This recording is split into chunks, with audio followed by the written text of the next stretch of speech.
Hi guys, welcome to my YouTube channel.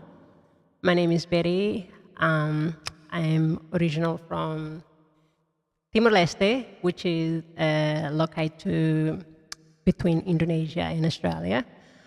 Um, so today's topic is about what what would be like, what not what would be like, what like to be as a migrant, especially non-speaking English. What was the hard? What was the journey and what was the hard? So today I'm just going to share my journey, how I get here, and over the years, which is a struggle. Why would I share this? Because I know that there's so many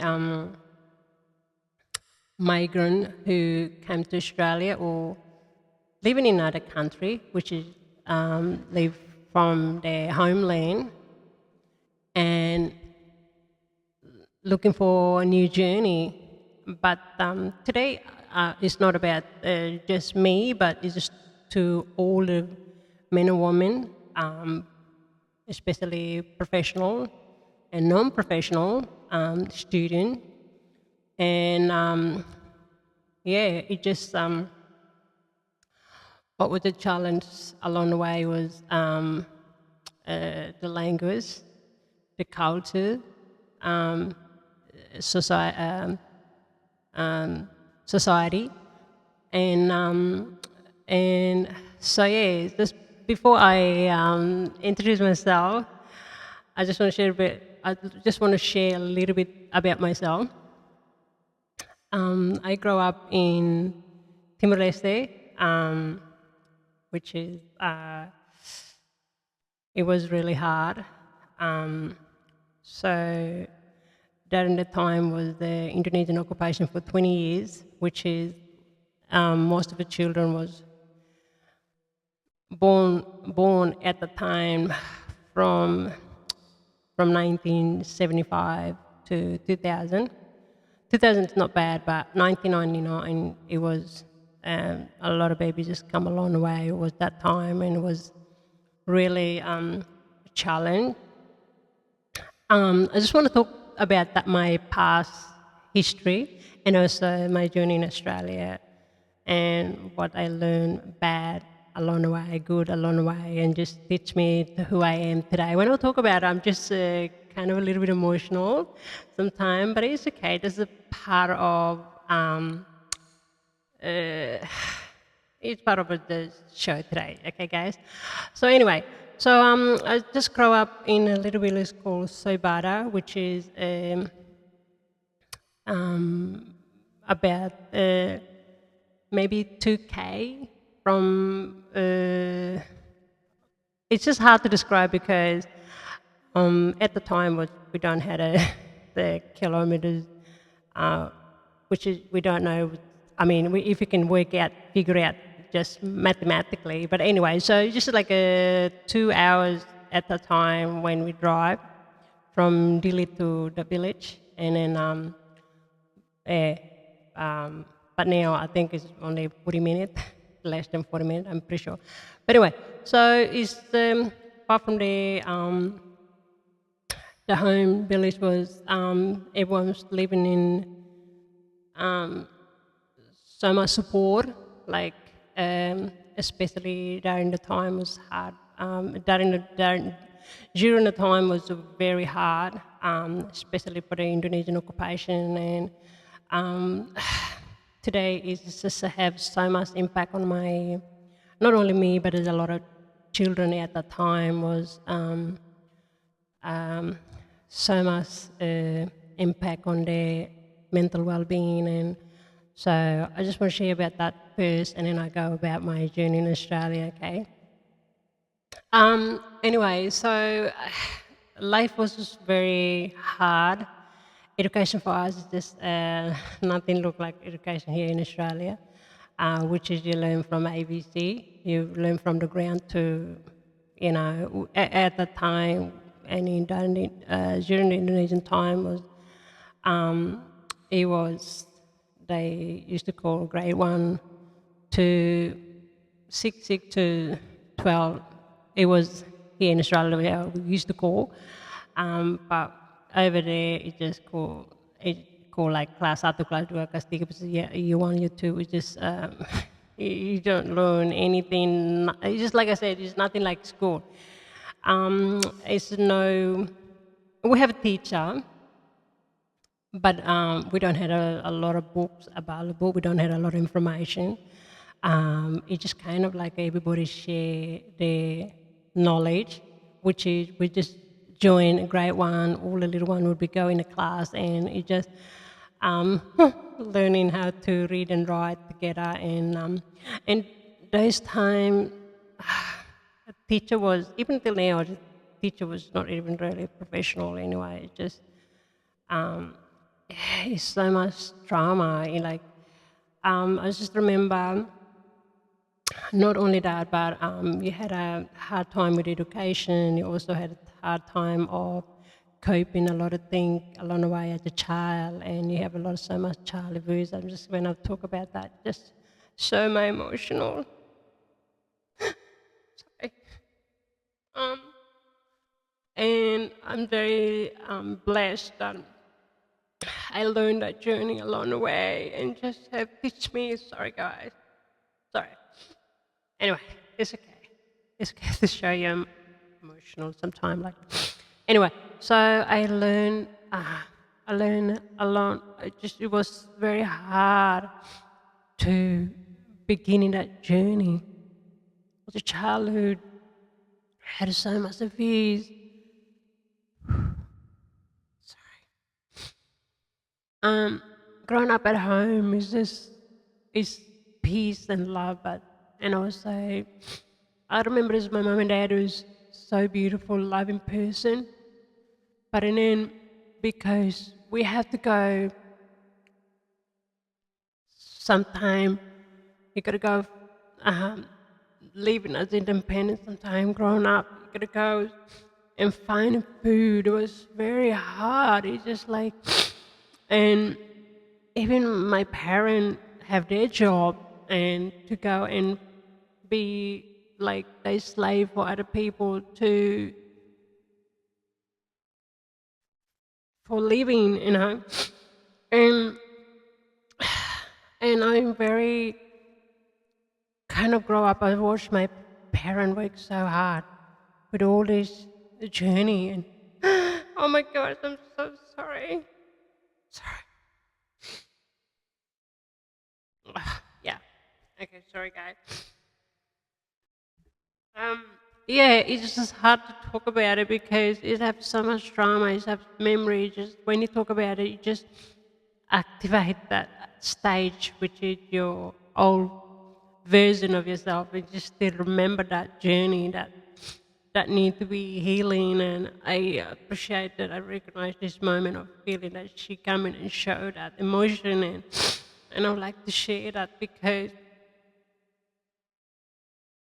Um, anyway, so sorry, I forgot what I was talking about now. Okay. Um, and to grow up at that time was really hard, especially education and food, to learn to be survive in every day. So sorry. And then grow up as a big family is also very challenged. I had two brothers, and then I had three sisters, which is about six of us. And then as I grow up, my mom adopted my other cousin, which is mom's brother's um, kid, and then my dad's younger sister's son anyway. So it's kind of brothers and sisters. But anyway, so mom and dad adopted her, and he's became a little brother to us. And then so I'll just leave home early to come to live with my sisters in another place called Manatutu, which is a bit further away from Dili, another town. Why was that? Because Billy sometimes can be really hard. You don't learn anything every day. You just work like so hard every day. You just, I can remember nighttime. I just can't wait when the nighttime, and I just look at the star, and I just can't wait when the nighttime so I can just go have a rest and put my little body at the bed and sleep. Because I don't put I don't blame my mum and dad because they're having a hard time too, and and information like education or helping everyone around is just you just can't find anywhere, and we have no television, no TV, no radio. I can remember Dad don't know how to read, only Mom. So his favorite thing was to listen to the radio and everything about outside world, and he would be gossip about everyone in the house about politics and all that sort of stuff. So, and then we kind of make a fun of it. Anyway, so I came and live in Manatutu with my older sisters. Um, it's just drama after drama. It's just, oh my God, every night I just say to God, when's going to be ending? I just want to have a good life and be enjoy. I don't want my family, my children one day growing up like this. They like this, what I am now. I just think of myself as no time when I sad. Anyway, so I just moved to Dili, Manatutu, and I I lived there for 2 years, which is was a year. I'm pretty sure it was a year 10 to 9, and then I just lived there for a few years, and then the war started again in 1998, which is the Indonesian have start to operate a lot of villages and especially an older school. I just witnessed this when I remember one day when I just come out of school and not come out, sorry, they had something happen outside of our school, which is a military chase another guy, Timorese guy. Anyway, and and shooting around those houses. I can remember go through their school war, and our teacher was an Indonesian lady, and she said, everybody get down under the chair, do not move, under the table, sorry, under the table, do not move. My God, your heart is beating, you just 100 k's an hour, you just don't know what to do, you just all you do, your legs shaking, you're just so traumatized, like anyway. Sorry. So I just come out. Anyway, what's happened for about not longer than 20 minutes, and the teacher said everybody have to leave the class and go home. I said, oh my gosh, how am I going to get home? Because at my school from where I live, I used to live in Biscayne, which is every day they had a little mini bus called Microlet. Microlet, you travel from there to my house would be like, I guess a bit 20 minutes, depending on traffic. So at the time, little minibus Microlet wasn't around because everyone was scared, and I'll come out. The whole place is so silent. It's so silent. I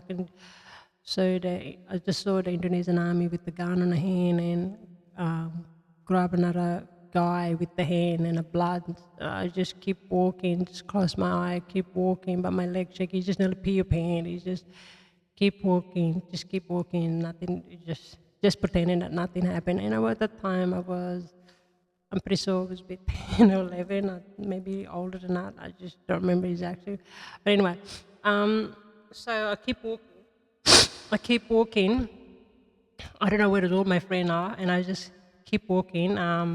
And then I find another two girls, and I said, where do you want to go? And he said, I'm going home. So where do you live? And I was just saying, and he said, I'm living in Biscayne. Well, which market, which is close to where I live. I said, "Oh, I'll go with you," 'cause I was scared to walking by myself. And she said, "Okay, let's go." And then we go. It's two girls with me, and we keep walking, keep walking. Um, yeah, everything was so silent. That was another thing. Was so trauma. And before that was in nine, and anyway, and so not before that, and a lot of things happen in our community where everybody knows everybody, and then everybody telling what was going to happen. The Indonesians going to do the big operation in the villages to village, and everybody would pass all the messages. But you got to have to be careful who you talk to, and but anyway, my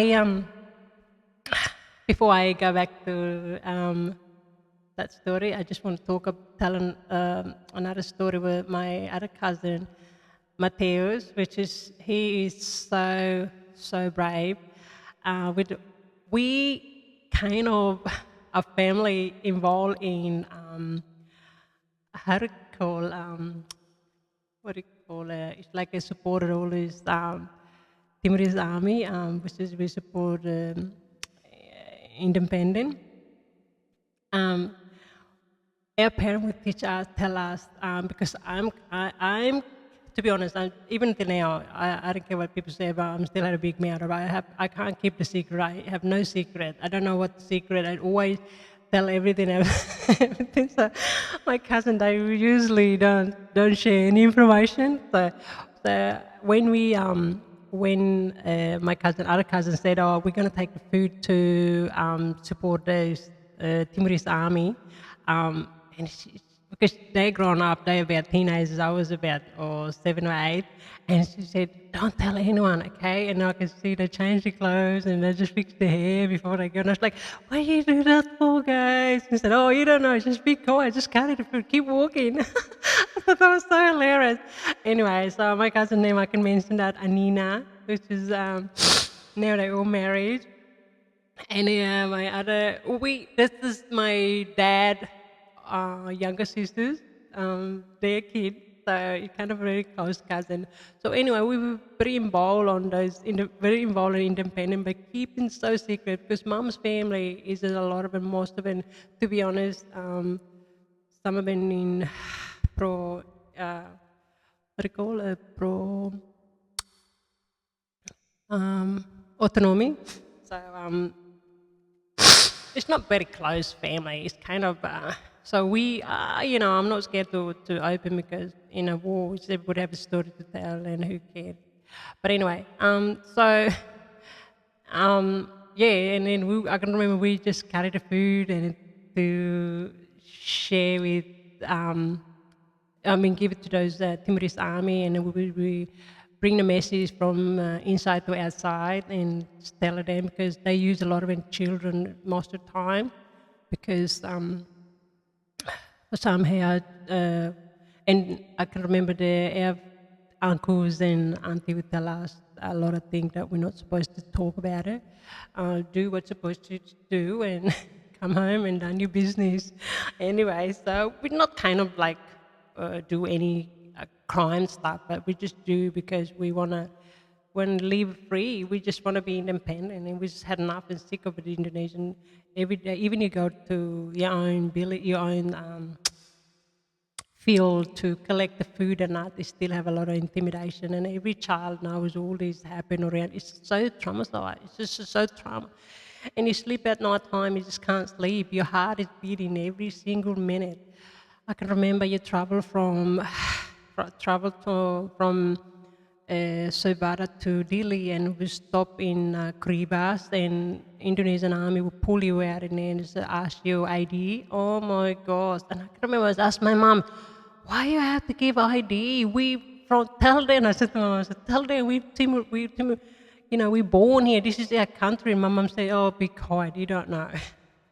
It's like, and this is not fair. And I always fight for the right as well, even if it's little. I understand what was going on.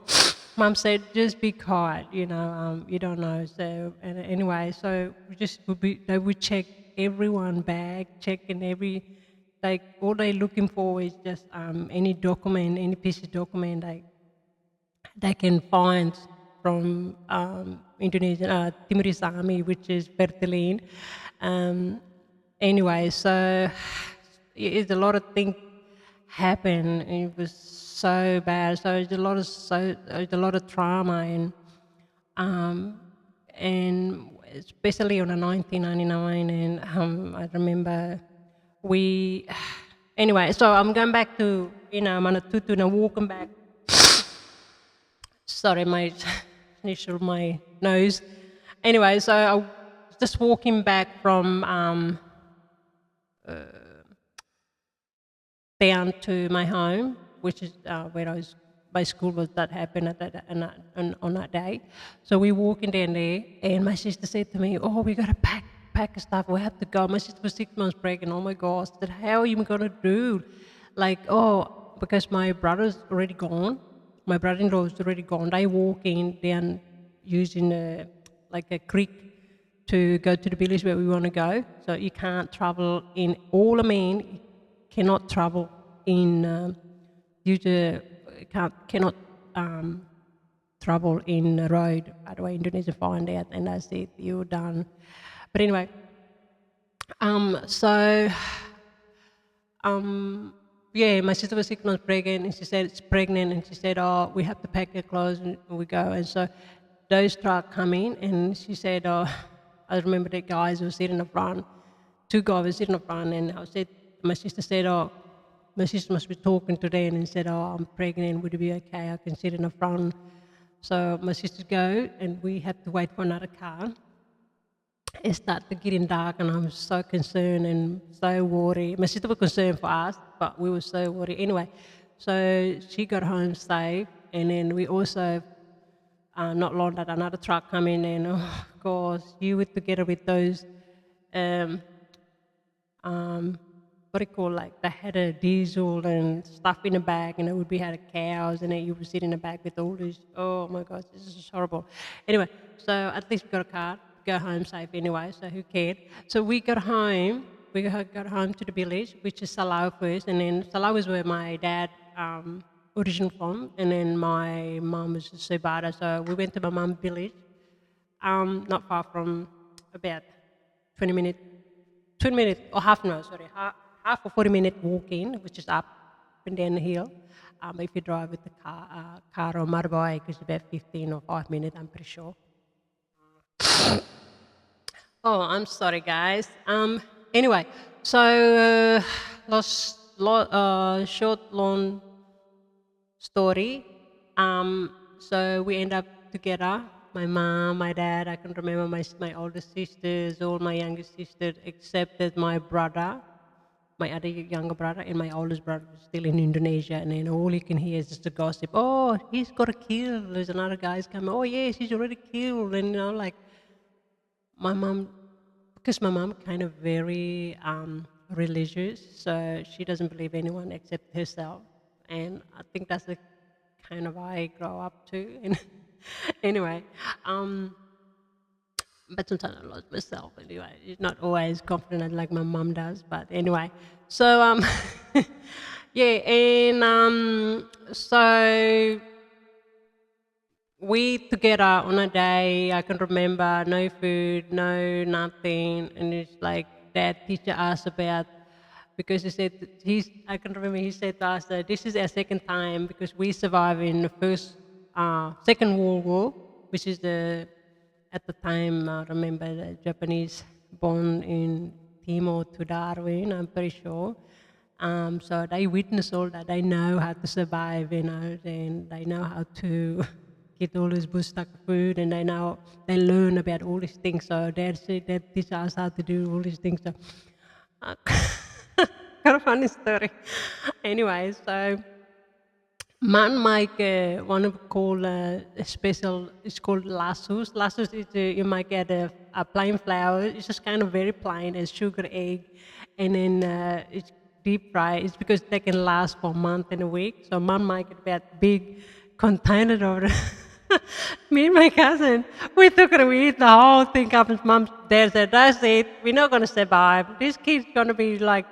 Not going to be survived even 1 week. They're gone. I was like, mum said, "Oh, don't say dad flogged me and my cousin." I was like, "Oh my gosh, this is so hilarious." Anyway, that was the story. Um, so yeah, and all you hear is at night time. You can hear the guns shooting, and we have no where to escape. Because all we know is just Indonesian have all this animation, which is they had everything that they can try to hurt us, like wipe out the whole Timorese. But Timorese is so powerful. They're so powerful. They never. I'm so grateful to be blood of a Timorese blood because we're very strong in politics, especially in the politics. Even you can have all the um, animation or gun or whatever it is, equipment, whatever you can call it. You can have all these, but Timorese they fight. They make sure they get what they want, and that's what it is. So I'm very proud for all my Timorese men and women that who fought for this, also all the young kid that involved at the time. So anyway, so 1999, because that was after voting for pro autonomy and independent. So we moved. Anyway, so everything was start to settle. A lot of things happened at the time. I don't want to mention here, but so yeah, it started to get bad. But so bad was the village where I grew up, where I was born. We're pretty blessed that nothing, no one destroyed, no one, the house wasn't burning bad as the other places. Um, anyway, so 1999, 1 year, no school, no food, no nothing. That's it. No books, no radio, no TV, no nothing. Everything just burned like a hell, like blackout. So we heard so many things was all start to really settle. Settle. All my uncles were settled. There's a lot of people coming and help. There's a lot of Australian armies coming, and I think in the Philippines, New Zealand, there's people from all over the world, which is we're very blessed. So anyway, so 1999, 2000, I decided to come to Delhi. Um, in my head is just all I wanted, just education. I think at the time I was pretty close to 18, 18 to 19. Yeah, 18 to 19. So 2000, I moved to Delhi, did my high school, and then did my high school, and then so yeah, I found the love. I found the love. So actually, not even love. I didn't even know what was a love mean to me anyway. It was just being teenager, just a while. I don't know. It was the teenagers in Australia. They drink and but to me, you just want to find someone who I can feel comfortable. I just wanted to be honest. Even as the 19 was I was just thinking about it. I just want to be settled because I had enough all these my childhood trauma, and I just don't want to. I don't want to work it anymore. I just want to say, find some nice man, which is I can. He love me, and I just gonna be there for him as long as I can. So anyway, I remember my high school. I just about. I mean, I did give up because mom and dad can't afford to pay for it, and my brothers he have a lot of big family as well, and then I also looking for a job to pay for my school. I looked for a job to pay for my school. I got a job, but actually that was I just got to mention the people who helped me along the way, which is my auntie um, Philly. Auntie Philly is which is mom's cousin, another cousin, which is pretty, yeah, we're still part of family anyway. So she actually helped me to find a job. I remember she introduced me to the Australian, Aboriginal lady, not, I'm sorry, not Aboriginal lady, New Guinea lady, which is she married to Australian fella, Australian Blake, Australian. Anyway, and they owned a company called Thick in Timor, which is that was in Komoro. So here you go. I got a job over there. What I did, I do the sandwiches. So I got a job over there, do the sandwiches. uh, but a week or month later, I don't remember exactly, I found someone was so crazy. I was like, oh my God.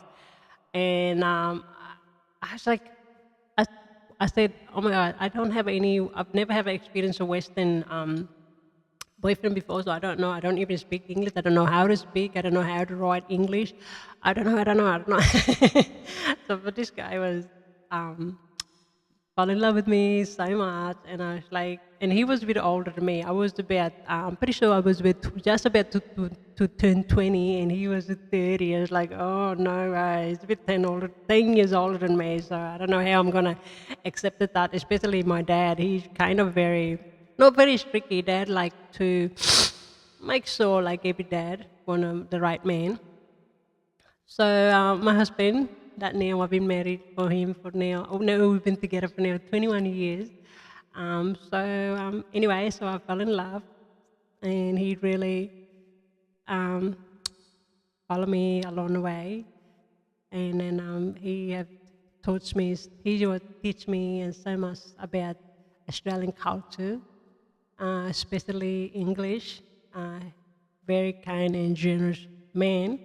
Sorry, it's kind of anyway, um, and sometimes I let her have all this because of the trauma, and I don't know. Sometimes I don't know what to do with the real life of me in a professional way. I just go blown away. I just like like just go a long way anyway.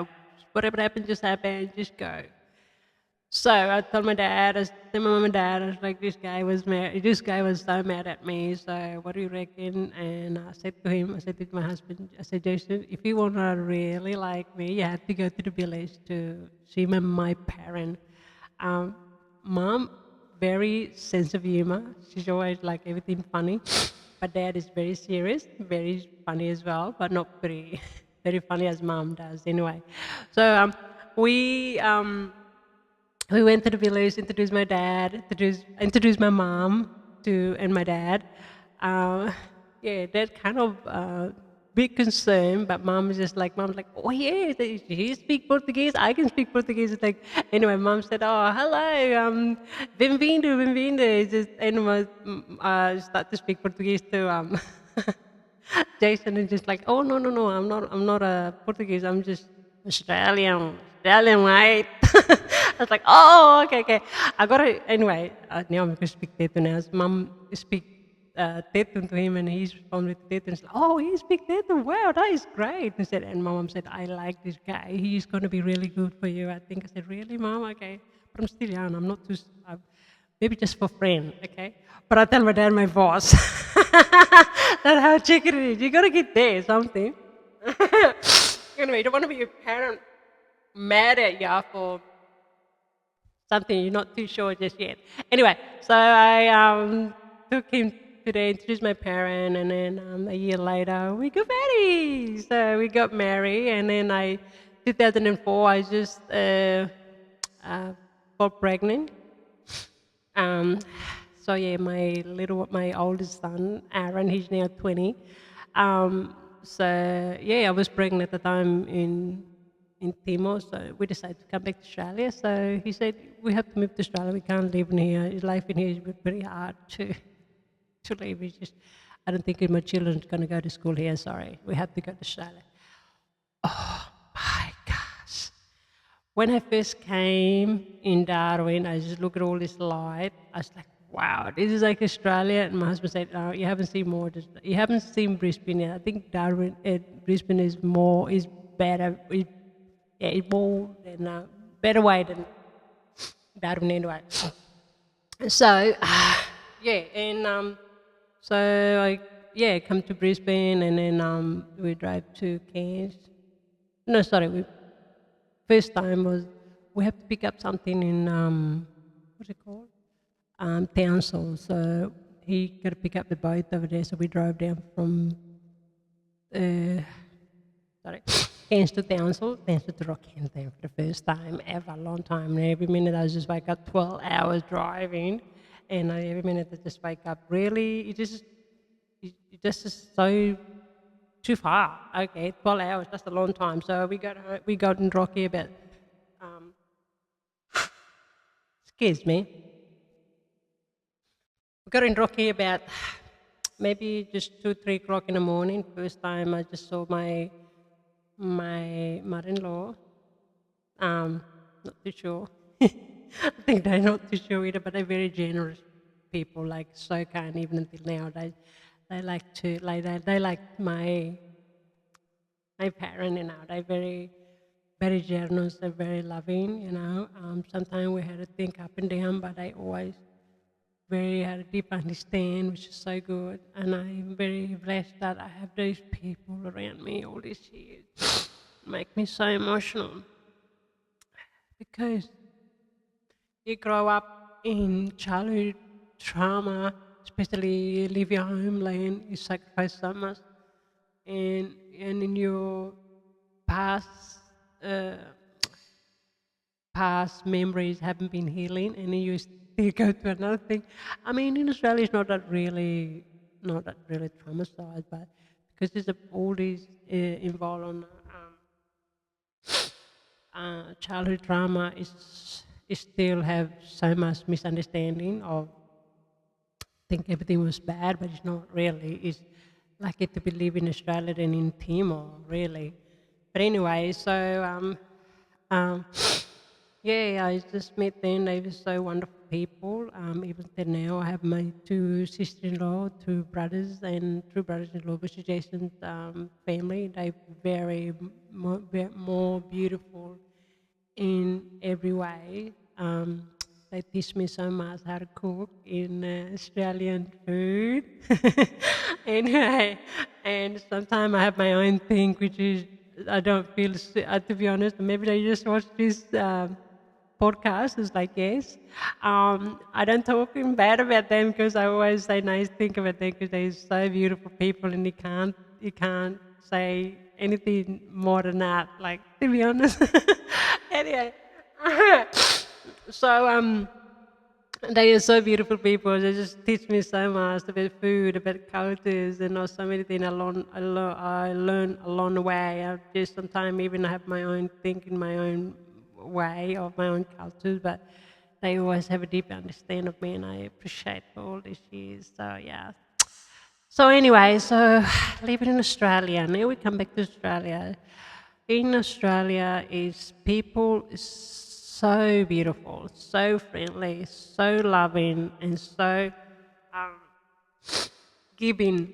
You know, but if you don't know how to open yourself up in here, sometimes you could be come across with the people with so much judgmental about migrants. So this is a show about, um, you know. So anyway, um, it just sorry guys. Um, so just open yourself as much as you possible as you can. Um, Try to be, as said, some people would say humble, but to me, I didn't know what humble mean. I just try to be.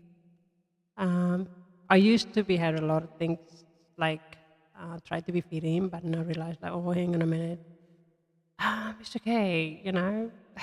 They don't understand me. I don't understand them. It's just totally all good. Um,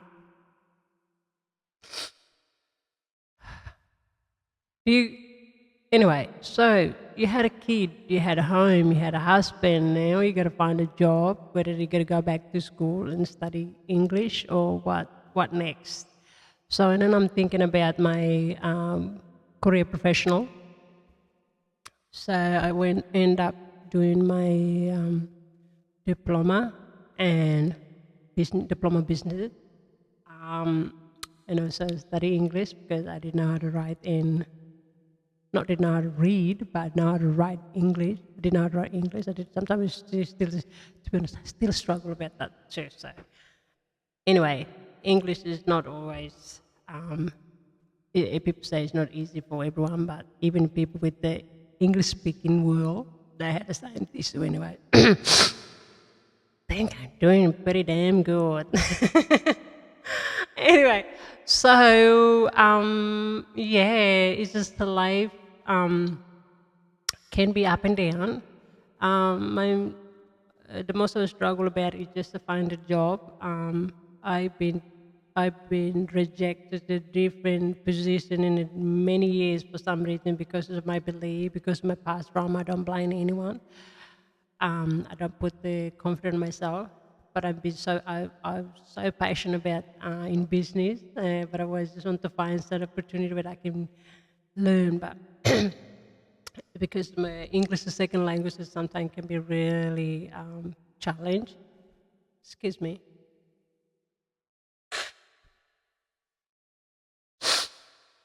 Yeah. So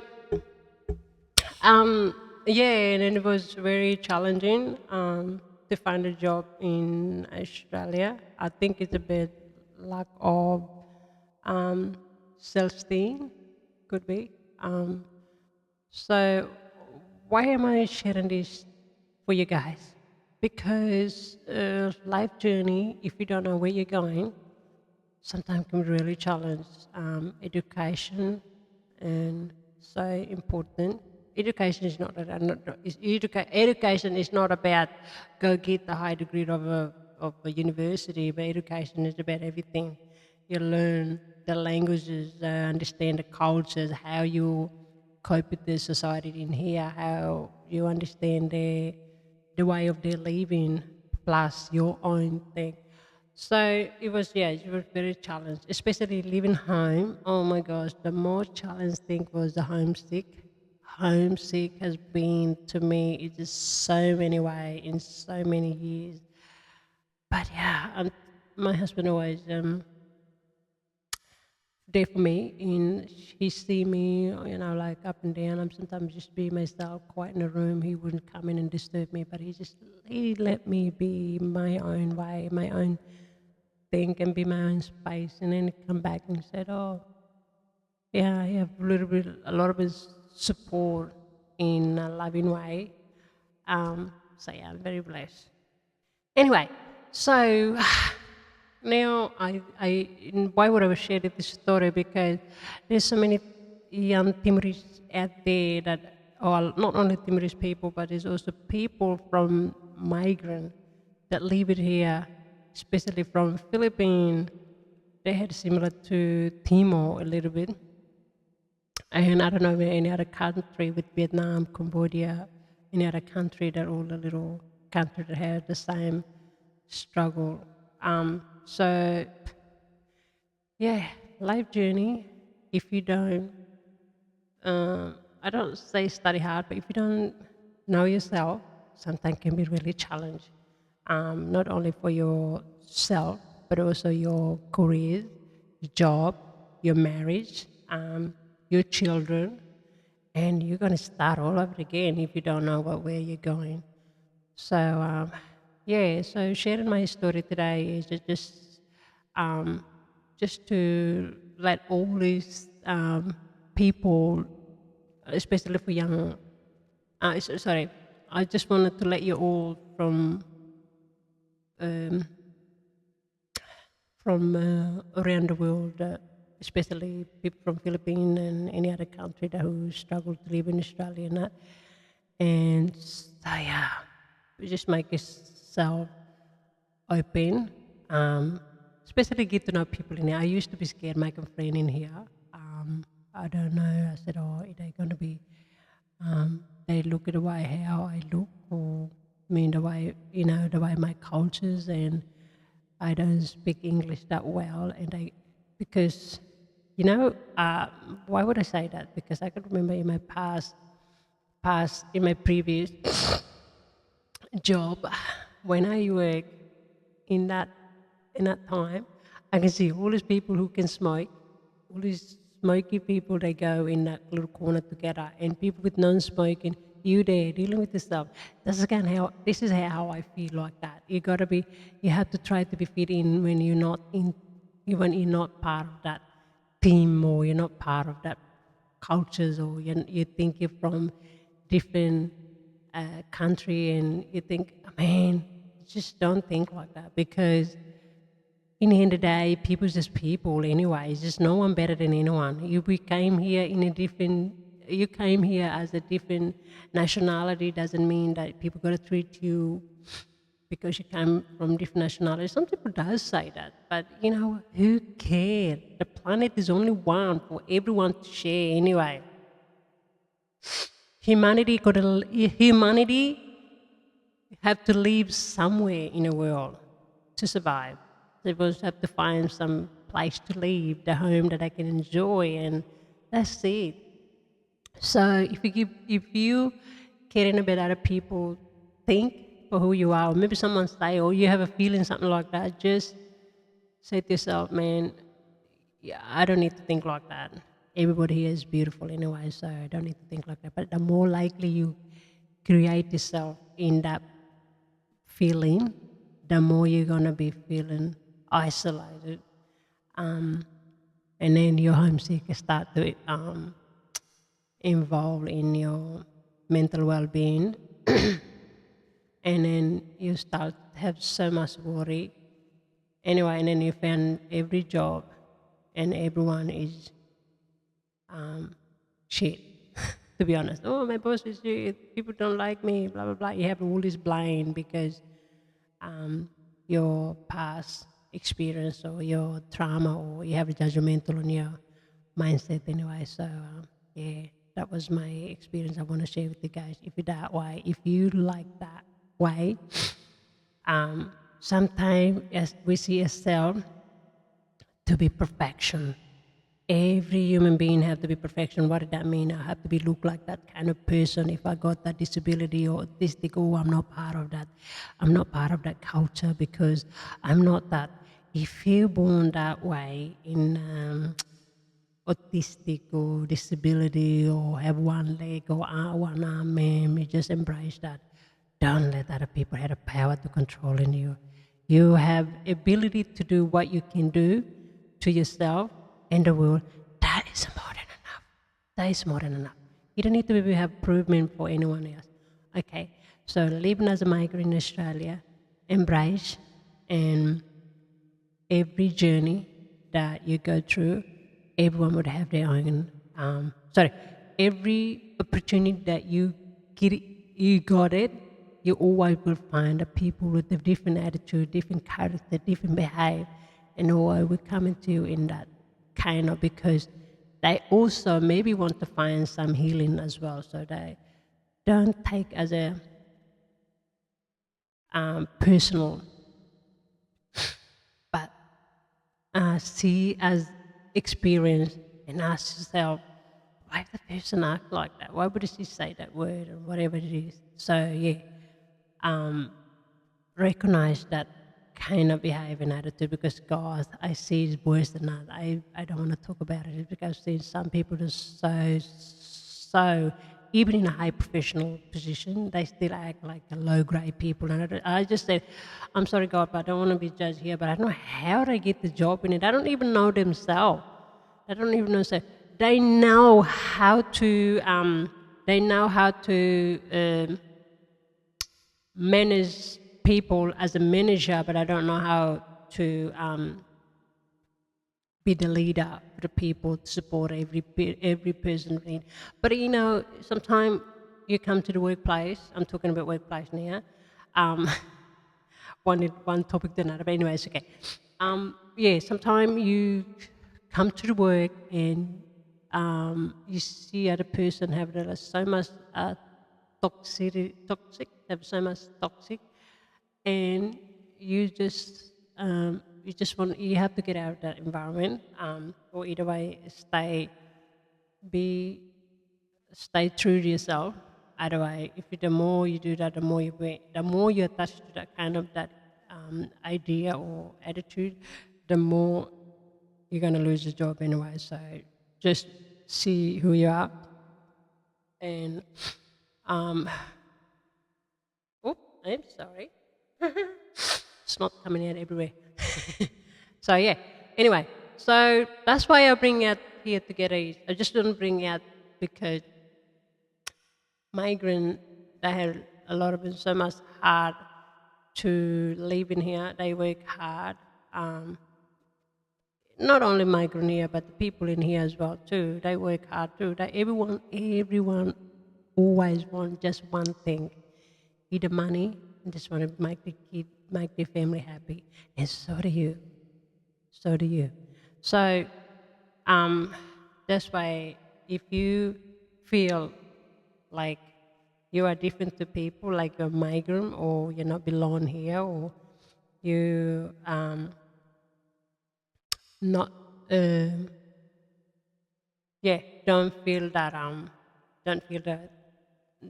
you know, don't feel isolated, but talk to someone that you can trust and share their opinion, and sometimes it can help you get through.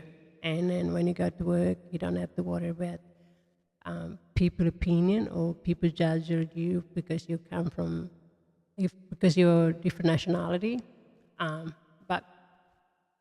but who you are, and that's what you can give. Okay.